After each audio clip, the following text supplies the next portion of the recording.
Good morning dear students. आज हम thallus संरचना के विविध रूप शैवाल के इस विषय पर हम चर्चा करेंगे कि एल्गी में रेंज ऑफ थैलस स्ट्रक्चर कैसी होती हैं, किस किस तरह के थैलस स्ट्रक्चर एल्गी में मिलते हैं, उन सभी के बारे में आज हम यहाँ चर्चा करेंगे। Myself, Dr. Ravi Parihar, Assistant Professor in Botany, government Dungar college Bikaner, आप सबके सामने इस टॉपिक पर चर्चा करने के लिए उपस्थित हूं। शैवालों की हम बात कर रहे हैं तो शैवालों की कायिक संरचना में अत्यंत विविधता पाई जाती है। इनमें पादपकाय बहुत ही सूक्ष्म टिपिकल यूनिसेलुलर से लेकर मल्टी सेलुलर कॉम्प्लेक्स रूपों तक होते हैं। इनका माप 1 माइक्रोन अथवा उससे भी कम से लेकर मैक्रोस्कोपिक होता है। हमें पता है एक कोशिकीय शैवाल क्लेमाइडोमोनास से लेके यहाँ पर सार्गेसम वगैरह बड़े जो शैवाल हैं वहां तक की हमें रेंज देखने को मिलती है। फिर भी शैवालों को हम 5 श्रेणियों में बांट सकते हैं।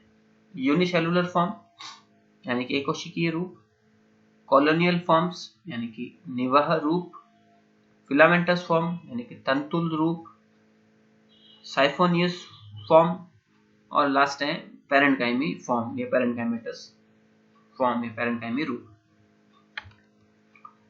तो हम इसमें बात करें, सबसे पहले हम बात करते हैं यहाँ पर एक कोशिकीय रूप की, यूनिसेलुलर फॉर्म की। जो कैरोफाइसी तथा फियोफाइसी वर्गों को छोड़ दें तो शेष सभी वर्गों में एक कोशिकीय प्ररूप पाए जाते हैं। ऐसे शैवाल जो होंगे वो अकोशिक भी कहलाते हैं, क्योंकि इनमें कोशिकीय विभेदन न होने से जीवन की सभी क्रियाएं एक ही कोशिका में होती हैं। एक कोशिकीय रूपों को हम 4 समूह में बांट सकते हैं। एक कोशिकीय भी अलग अलग प्रकार के होते हैं।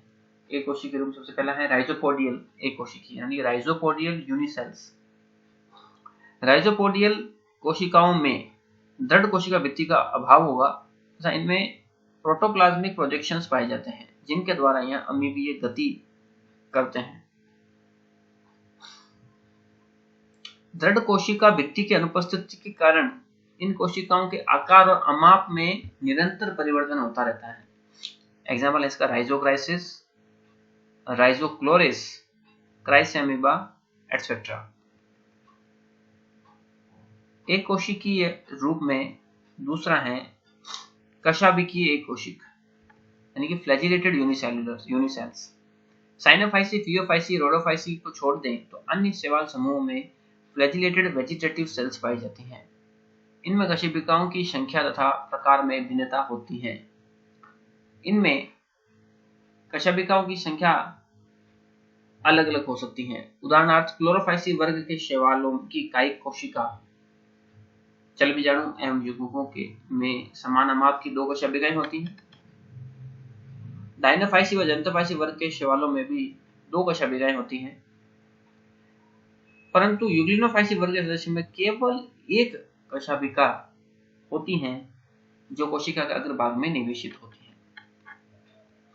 एक कोशिकीय कशेरुक कोशिकाएं भित्तिहीन जैसे यूग्लिना में अथवा सुनिश्चित भित्तियुक्त जैसे क्लेमाइडोमोनास में होती हैं। फेकोटस में कोशिका भित्ति के चारों ओर कैल्शियम पदार्थ का कैप्सूल होता है। तो हमने 2 रूप देखे, राइजोपोडियल एक कोशिकीय और कशेरुकीय एक कोशिकीय। तीसरा है इसमें सर्पिल तंतुवत एक कोशिकीय रूप, स्पाइरल फिलामेंटस यूनिसेलुलर फॉर्म्स। ये देखें आप डायग्राम, ये राइजोपोडियल है, देखो यूनिसेलुलर क्राइसएमीबा है, ये बी है जो डायग्राम आपका यूग्लिना का है, सी आप देख रहे हैं क्लेमाइडोमोनास की जो एक सेल है, और डी देख रहे हैं आप फ्रेकोटस, और ये है क्लोरेला। ये सब एक कोशिकीय शैवालों के उदाहरण हैं। स्पाइरल फिलामेंटस यूनिसेलुलर फॉर्म्स की बात करें तो कुछ एक कोशिकीय शैवाल सर्पिल अथवा कुंडलित तंतुवत रचना बनाते हैं जैसे स्पाइरुलिना में। एग्जांपल हो गया इसका स्पाइरुलिना। फोर्थ है यहाँ अगतिशील एक कोशिकीय रूप, नॉन मोटाइल यूनिसेलुलर फॉर्म। शैवालों में अनेक कोपोइडल यानी कि गोलाभ तथा नॉन मोटाइल रूप पाए जाते हैं। ये अकशाभिक तथा दृढ़ कोशिका भित्ति युक्त होते हैं। सरलतम अगतिशील रूप साइनोफाइसी में पाए जाते हैं। इनमें सुसंगठित केंद्रक व प्लास्टिड्स का अभाव होता है, जैसे क्रूकोकस। क्लोरोफाइसी वर्ग के अगतिशील सरल रूपों में केंद्रित प्लास्टिड पाए जाते हैं, जैसे क्लोरेला। कुछ भिन्न अगतिशील एक कोशिकीय रूप बैसिलोफाइसी वर्ग में मिलते हैं, उदाहरण डायटम। ये देखो स्पाइरुलिना है और ये है पिनुलेरिया। ये तो था हमारा फर्स्ट एक कोशिकीय रूप। सेकंड हम बात करेंगे कॉलोनियल फॉर्म, ऐसे एल्गी जो कॉलोनी के रूप में रहते हैं, निवही रूप में रहते हैं, कॉलोनियल फॉर्म में रहते हैं। तो शैवालों के कॉलोनी, देखा आप, कॉलोनियल फॉर्म या निवही रूप। शैवालों के निवही अथवा कॉलोनी रूपों की उत्पत्ति साहचर्य कोशिका के विभाजन के पश्चात संतति कोशिकाओं के एक ही श्लेष्मीय अधात्री में एकत्र होने के कारण हुई है। अतः निवा रूप समान संरचना वाली कोशिकाओं का एक समूह होता है। क्या होता है भाई? कॉलोनी क्या होती है? समान संरचना वाली कोशिकाओं का समूह होती है। कोशिकाओं में ये समूह प्राय शिथिल होते हैं, अतः एक कॉलोनी का खंडों में विभाजन हो सकता है, परंतु वॉल्वॉक्स और कुछ अन्य निवाही रूपों में कॉलोनी की प्रत्येक कोशिका कनेक्टिव्स द्वारा जुड़ी रहती हैं तथा उन्हें पृथक नहीं किया जा सकता है। मॉर्फोलॉजी के आधार पर निवाही संगठन 4 प्रकार का हो सकता है। पहला है सिनोबियल या सिनोबियम। इस प्रकार की कॉलोनी में कोशिकाओं की संख्या निश्चित होती है। सिनोबियम का क्या मतलब होता है? ऐसी कॉलोनी जिसमें नंबर ऑफ सेल्स, कोशिकाओं की संख्या निश्चित होती है तथा वे एक विशिष्ट क्रम में विन्यासित रहती हैं। यह कॉलोनी सिनोबियम कहलाती है। और यह प्रश्न बच्चों एग्जाम में बारंबार पूछा गया है कि सिनोबियम की परिभाषा बताइए। तो सिनोबियम क्या होती हैं? सिनोबियम ऐसी कॉलोनी होती हैं जिसमें कोशिकाओं की संख्या निश्चित होती है तथा कोशिकाएं एक विशिष्ट क्रम में अरेंज्ड या विन्यासित रहती हैं। इनमें कोशिकाओं की संख्या शिशु अवस्था में ही निर्धारित हो जाती है तथा उसके पश्चात केवल कोशिकाओं के आकार में वृद्धि होती है। नंबर फिक्स हो जाएगा, उसके बाद जो है कोशिकाओं के आकार में ही वृद्धि होती है। गतिशील सिनोबियम की कोशिकाएं कशाभिक होती हैं, बिल्कुल होंगी। गतिशील सिनोबियम की जो कोशिकाएं होती हैं वो कशाभिक होती हैं, जैसे पेंडोराइना, यूडोराइना, वॉल्वॉक्स। अगतिशील सिनोबियम की कोशिकाएं एक दूसरे से लगभग संलयित होती हैं, जैसे हाइड्रोड्यूटियम। निवाही रूप में हमने पहला देखा सिनोबियम, दूसरा है पामेलाब। सिनोबियम के विपरीत पामेलाब कॉलोनी की कोशिकाओं में विभाजन होते हैं तथा इनमें विभाजन होंगे तथा इनमें कोशिकाओं की संख्या निश्चित नहीं होगी तथा इनका आकार व माप भी अनिश्चित होता है। पामेलॉइड कॉलोनी की कोशिकाएं म्यूसिलेजिनस जो मैट्रिक्स होती है उसमें अनियमित रूप से अंतः स्थापित रहती हैं। और पामेलाब के प्रमुख उदाहरण हैं एपेनोथिका तथा टेट्रास्पोरा। नेक्स्ट है इसमें डेंड्रोइड। पामेलाब कॉलोनी की भांति वृक्षाभ कॉलोनी का भी आकार तथा आमाप अनिश्चित होता है और इस प्रकार की कॉलोनी में कोशिकाएं श्लेष्मीय सूत्रों द्वारा बंधी रहती हैं, संगठित रहती हैं तथा संपूर्ण कॉलोनी एक शाखित पौधे के रूप में दिखाई देती है। एग्जाम्पल इसका क्राइसोडेंड्रॉन, जो कि क्राइसोफाइसी का मेंबर है। फोर्थ है इसमें राइजोपोडियल।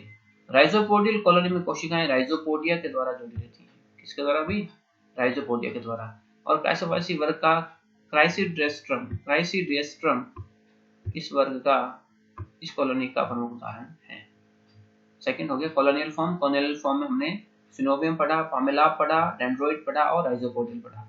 थर्ड है इसमें फॉर्म जो है वो है फिलामेंटस फॉर्म। ये सबसे कॉमन फॉर्म में सबसे ज्यादा पाए जाने वाले शैवाल जो होते हैं वो फिलामेंटस होते हैं। शैवालों में तंतु रूपों की उत्पत्ति कोशिकाओं के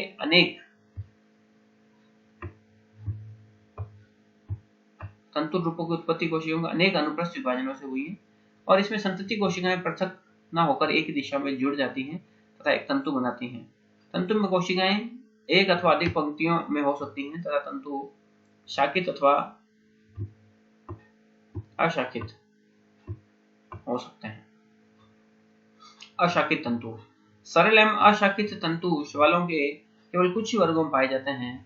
अशाखित तंतु जल में स्वतंत्र रूप से तैरते हुए किसी आधार पर संलग्न अथवा कॉलोनी के रूप में पाए जाते हैं। शाखित तंतु, तंतुओं में शाखाओं का निर्माण कोशिकाओं के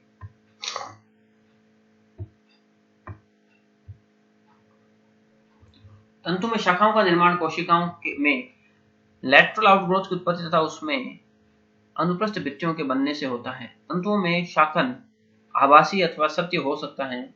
आभासी शाखन पार्श्व ऊर्ध्व के रूप में विकसित नहीं होता है। वास्तव में जब कोई तंतु को अंतर्वेशी कोशिका नष्ट हो जाती है तो तंतु का टूटा सिरा श्लेष्मीय आवरण से बाहर निकल जाता है और तंतु शाखित प्रतीत होता है। साइनोफाइसी वर्ग के साइटोनिमा वंश में आभासी शाखन पाया जाता है। आप देख सकते हैं, यहाँ देखिए आप कि ये स्पाइरोगायरा है। देखें, पहला स्पाइरोगायरा है ये वाला, ये यूलोथ्रिक्स है, होल्ड फास्ट से जुड़ा रहता है, ये भी होल्ड फास्ट से जुड़ा रहता है, यह है एडोगोनियम। ये है आपका फिलामेंटस में ओस्लोटोरिया, ये वाला जो लीडर शेप स्ट्रक्चर पाया जाता है। ये है आपका नॉस्टॉक।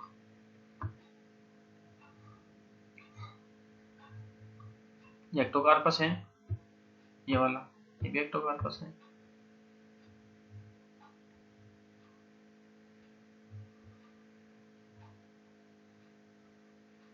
ट्रू ब्रांचिंग से निम्नलिखित 3 प्रकार के थैलस बनते हैं। सिंपल, दूसरा होता है हेट्रोट्राइकस और तीसरा है स्यूडोपेरेन्काइमेटस, आभासी पेरेन्काइम। सिंपल, सरल शाखित तंतु किसी आधार पर एक बेसल सेल द्वारा संलग्न रहेगा, जैसे क्लेडोफोरा में, और इसमें शाखाएं आधारी कोशिका के अतिरिक्त अन्य किसी भी कोशिका से उत्पन्न हो सकती हैं। सेकंड, इसमें हेट्रोट्राइकस विषम तंतु। इस प्रकार के शाखन तंत्र में थैलस प्रोस्ट्रेट तथा इरेक्ट भागों में विभाजित होता है। फिश्चुला एक्टोकार्पस के थैलस में प्रोस्ट्रेट तथा उदरशिशी दोनों भाग विकसित होंगे। एडवांस्ड हेट्रोट्राइकस शैवाल शान जैसे प्रोस्ट्रेट होगा, जैसे कि ड्रेपनेल्डियाप्सिस, अथवा उदरशिशी होगा जैसे कोल्यूकिट में होता है। तीसरा है इसमें आभासी पेरेन्काइम। अनेक फिलामेंटस शैवालों में एक अथवा अधिक केंद्रीय तंतु तथा उनकी शाखाएं संगठित होकर पेरेन्काइमा जैसी संरचना बनाती हैं, जिसे आभासी पेरेन्काइमा कहते हैं। ये 2 प्रकार के हो सकते हैं, यूनिएक्सियल और मल्टीएक्सियल।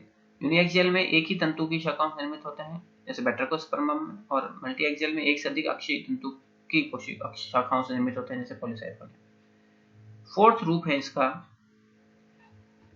साइफोनियस रूप। इस प्रकार के शैवालों का थैलस शाखित होता है, पटीन होगा, बहुकेंद्र की नलिकाकार तंतुओं से निर्मित होता है और इनमें केंद्रक विभाजन के पश्चात भित्ति निर्माण नहीं होगा। सेप्टा केवल जननांगों के निर्माण के समय ही बनेंगे, जैसे कि बोट्रिडियम में, वोकेरिया में, एटसेट्रा में। ये बोट्रिडियम है, ये वोकेरिया है, ये बोट्रिडियम है। Last time parenchymatous form. शैवालों में पेरेन्काइमी थैलस का विकास तंतु कोशिकाओं के 2 अथवा अधिक तलों में विभाजन से हुआ है, और विभाजन के फलस्वरूप संतति कोशिकाओं को पृथक न होने से विभिन्न प्रकार की पेरेन्काइमी संरचनाएं बन जाती हैं, जैसे कि अल्वा, सार्गेसम। पेरेन्काइमी शैवालों की वृद्धि एपिकल जैसे फ्यूकस, अंतर्वेशी जैसे कि लेमिनेरिया, अथवा ट्राइकोथेलिक होती है, जैसे कि पोरफेरा रोडोफेसी में होती है। जैसे तो इस प्रकार से हमने देखा कि हमने थैलस ऑर्गेनाइजेशन को हमने 5 प्रकार में डिवाइड किया। सबसे पहले जो था वो था यूनिसेलुलर फॉर्म, दूसरा जो था वो था आपका कॉलोनियल फॉर्म, तीसरा था जो आपका फिलामेंटस फॉर्म, और चौथा है आपका राइजोपोडियल, चौथा जो है आपका वो है आपका